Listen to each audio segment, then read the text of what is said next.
Welcome to the Practice Scale podcast. What we do here is we focus on individuals and the businesses that they've grown, what they've done, what's worked for them, what hasn't worked for them, and then the application of AI in their business. And for those of you that don't know myself, my name is Michael Perkins. This is Tom Schultz. He's my business partner. Together, we have combined over 30 years of medical equipment sales on my part and dental equipment sales on Tom's part. We're going to be your hosts. Today, our guest is the owner and founder of Arminco, a Washington, D.C. based construction and full project management provider, Artin Safarian. Welcome.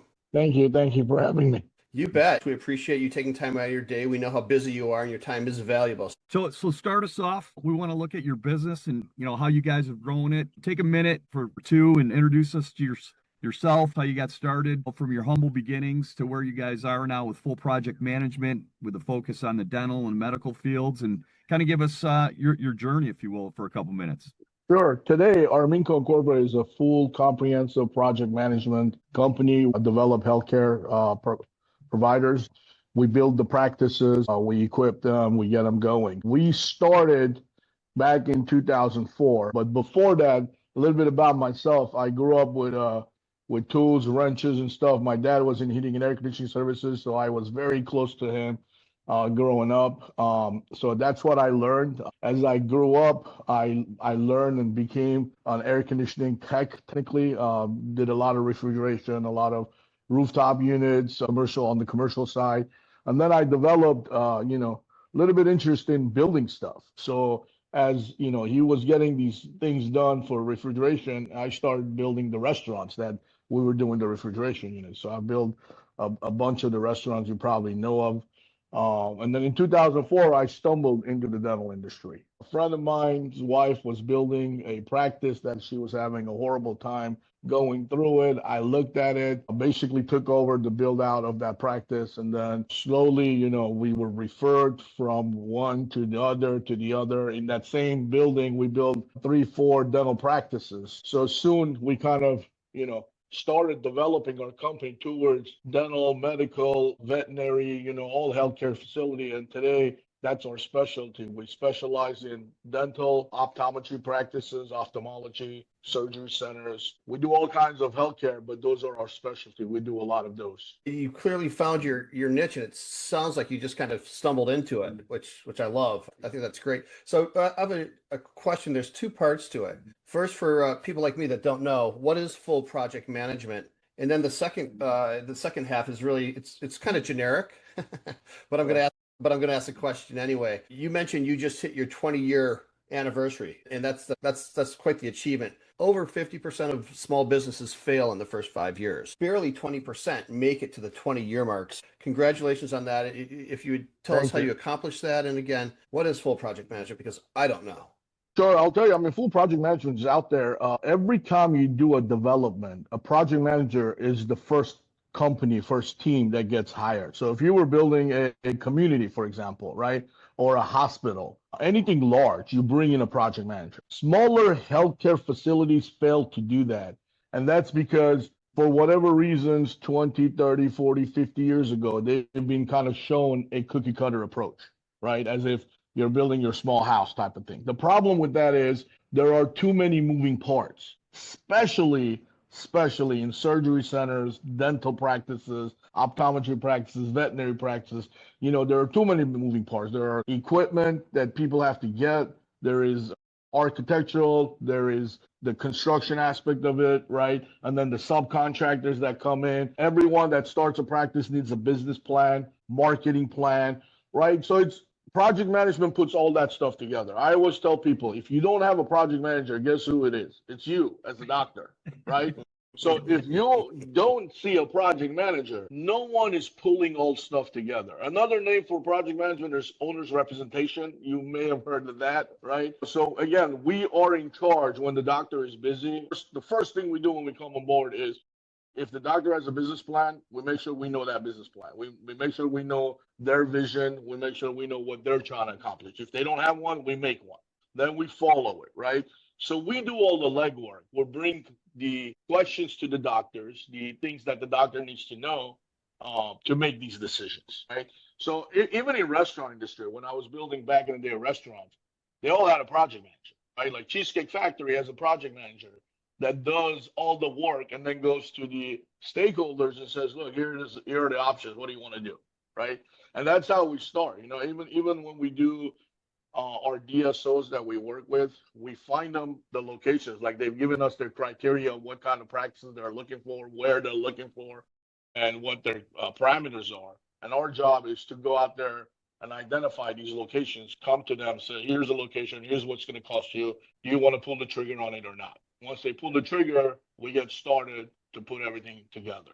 Hopefully that makes sense. It sounds like the project manager is going to make or break your deals over there. Are those guys all in-house? Yeah, I mean, our project managers that we put in are all in-house, but the team we hire is obviously depends on the area that the practice is being built.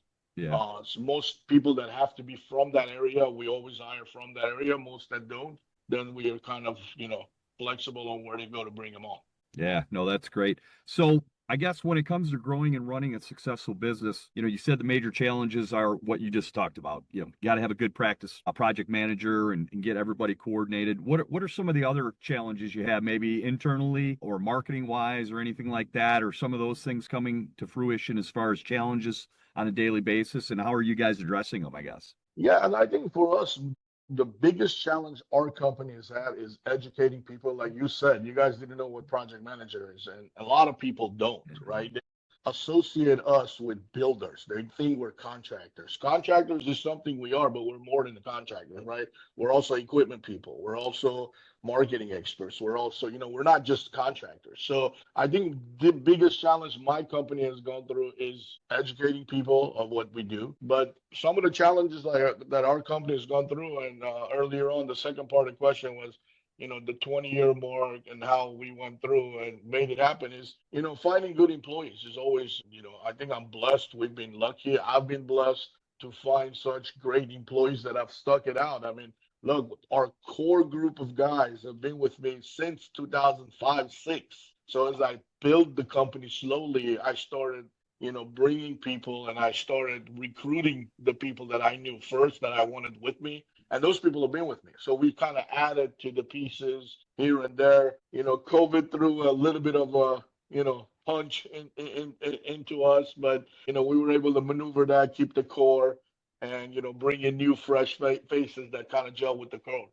And I think if I'm giving any advice to people, it's, you need good people. Without good people, businesses will have a hard time to survive. I saw on your website that all of your employees are trained in every clinical aspect of construction. Why is that? Well, because the biggest part of what happens on a practice is the construction. So we want to make sure our staff has a process of the construction in mind and whatever they are approaching it, because that's the biggest budgetary part we're trying to control. We want to make sure they're all aware of it. So it's consistent, it's clean, and you're bringing the clinical expertise, the technical expertise, all the plumbing and electrical, I think you said, is different because it's dental and medical and veterinarian. Yeah, most importantly, look, what people don't know is there's no one way of doing construction. There's multiple ways of attacking a construction, depending on someone's location, budget, what they're trying to accomplish. So there's different ways of doing things. There's no one way of doing it, right? So therefore, our expertise, when we come in and we look and talk and understand the business plan, I always say, look, no two dentists, even though if they're general dentists, they're not the same businesses. We approach each one of them differently as they are their own entity. So each business is different for us. Yeah, I saw on your website some of your projects. I mean, those things look like spas now. What are you guys doing other than showing, pictures on your website? What are you doing to acquire new clients, whether it's vet or oral surgeons or dental or even medical, surgery centers? I mean, like I said, most of our marketing is also education. So we do a lot of speaking events. Okay. We do lots of shows that we go to, expo shows. So, those are our main focus, to be with the doctors, with the clients themselves, understanding. And we help out. Look, we have a client right now that did not build with us, but has a issue. He's in Charlotte, North Carolina. He was actually texting me earlier, so I got on a call with him to kind of help him out, trying to direct the problems that he's going into. That's the perfect dovetail, actually, because you guys are based in DC, but you do business across the entire nation. So when it comes to your competition, Tom and I were talking earlier, and every major metropolitan has to have their version of Artin that's building medical offices, dental offices, veterinarian offices. How do you compete with that? Yeah, I mean, look, every area has my version, but when it comes to construction, they do, right? Our project management services are very unique, and that's probably why not a lot of people know about or know what it is. A lot of people, try to compare us to consultants, and then they're like, "Oh, you guys are just like a consultant." I'm like, "Yeah, but the difference is we do your legwork. A consultant gives you advice, right? I do your legwork. I hold myself accountable. I am responsible. Fire me anytime you don't like what I do, right? But a consultant comes on board and just points you out cookie cutter. This is how you do it. This comes next. This comes next. But there aren't a lot of project managers in the healthcare divisions, but there are when it comes to large development. There's so many of them that do what we do. But yeah, we don't compete with the contractors that are on ground. In fact, we work with them. So if I come to, let's say, Charlotte, or if I go to, right now we have a project in Tampa, right? I'm working with a contractor in Tampa to make sure this project is, done properly. That makes sense. So what are your biggest challenges when you're looking forward for 26 and for the next 5 years? For our next 5 years, obviously, we mentioned, you and I were talking before the podcast about AI. Everything is becoming AI driven right now. In fact, we just took a project that the doctor had done the entire business plan on AI, and I was reading it, and I asked him two questions. He's like, "Listen, don't look at that too closely. It's AI." I'm like, "Yeah, but I'm like, but you gotta know what is here, so you do it." I'm like, "Then what do you think a business plan is? It's your infrastructure, or schematic of what you're going to follow. If you don't know it, if the computer made it for you, then we have a problem, right? So you got to know it." So I think one of the biggest challenges is everyone finding out, how AI fits in to their business. And then we see this in dental practices, medical practice, optometry practices, and that's going to be one of the focus challenges, so to speak, which, once people start figuring it out, I think it'll probably make things a lot more easier on them. Yeah. Once they know how to use it, what to use it for, and what buttons to press, how far to take it. So having said that, have you guys looked at AI at all for internal processes to speed up and automate any of your stuff that you have internally? Or yeah, I mean, you're acquiring new customers, or acquiring new customers, we just use our CRM system that we've always had. Our CRM system itself is, they're working on it. We use Zoho, so they have evolved a lot. They brought in a lot of features and stuff, so they do it themselves. But as far as how we work, like, for example, putting a budget together, crunching numbers, looking for pricing, all that stuff is done through AI right now. Even if it's a quick idea of, because we talk to clients about their logos, their image and stuff like that, right? We bring AI that will produce something really quick, just so everyone has an idea of what they're looking for. And then from there, we start making it better and polishing it and things like that. Yeah. So here's a question for you. I've remodeled a property before, and I saw the subcontractors that were coming and going. And it seems like, somebody might take a picture with their cell phone of this or that and put some notes on a sticky, or it was a couple years ago, so there was carbon paper. I don't know if you guys use that still. How do you use AI? How do you use AI to bring all of that together? Because one catch with AI is it can be garbage in, garbage out, right? So you would have to have a real consistent, clean system that you're using to avoid that. How do you bring all that loose information together? So, I mean, everything you said, like when you take a picture and put notes in and stuff like that, there's a software for that, right, that we use. But all of that comes into our project management software that we have, which is kind of connected to our CRM system.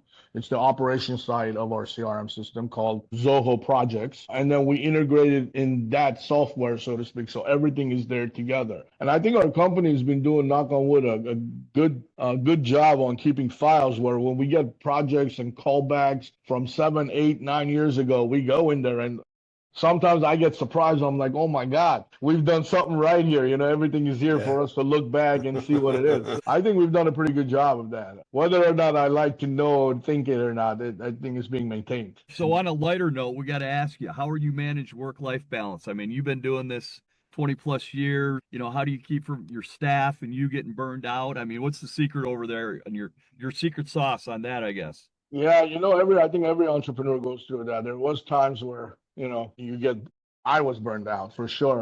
I can think of a couple of times that happens. But overall, life is all about balance. You kind of have to figure it out. Otherwise, you'll end up losing things that are more valuable to you, right? Closer people. But I think, I'm at a point at this stage where after 22 years, our staff, I'm not a micromanager. And this is one of the things, even when I come on board as a project manager, I try to teach the doctors. Some doctors are extreme micromanagers, right? And I tell them, I'm like, look, if you're doing things the way, you're probably not going to survive and go for long, right? I'm not a micromanager. In fact, my problem is the opposite. I might be way too loose and kind of lose control based on that, right? So that's what I had to manage and get to where I'm at today. But it's a balance, like you said. You got to put in processes, trust the processes, let it go on, and not rush. One of the things that I learned earlier in life is I used to rush. Like if something happened, I used to be at work. I'm like, I got to take care of this, and I used to get on the computer, start typing, taking care of that. And then throughout, deeper into life, you realize you're like, this can wait until tomorrow. It's not that emergency, right? Yeah. So that's the hard part, balancing life and having kids. I got 4 kids. That helps. I gotta. Especially now they're older with sports and stuff like that. You got to be part of it. So you can't just work. You're juggling, Dad. Yeah, that sounds pretty cool. Yeah. Well, I think we're at the point where we're getting close to the end of the Practice Scale podcast. I know that I've really enjoyed talking with you. I can tell by the smile on Tom's face that he has, and it sounds like you've grown this business by being persistent and committed to your mission, and you're clearly delivering top-notch service and quality of your construction, or you wouldn't have made it for 20 years. Yeah, I mean, look, I've enjoyed talking to you guys as well. Yeah, it's a fun ride. I think one of the things, if you're doing what you're doing, you gotta like it. First, a lot of young guys, they're like, I want to do this, I want to do that. What do you suggest? I'm like, look, you gotta love what you're doing. If you don't love what you're doing, it's temporary, so find out what it is you love and do it. I love what I'm doing on a daily basis. Because it's not, for me, it's not the same thing, even though some people might think, well, he's building the same practices. Every day is a new challenge. Every day I learn something new. Yeah. Good stuff. Where can people find you? Some of our dentists or our vets and, the medical people find you out there. Sure. I mean, our website, armincoinc.com, www.armincoinc.com. They can call us at 703-430-6669. That's our main number. They can also email us at info@armincoinc.com. We're one touch away. Beautiful. Good stuff. Hey, congratulations on having all that success. 20 plus years, man. It's a long time. Thank you, guys. Yeah. Appreciate it. All right, Artin, appreciate it. Thank you. Appreciate you guys. All right. Take care. Bye-bye. Bye-bye.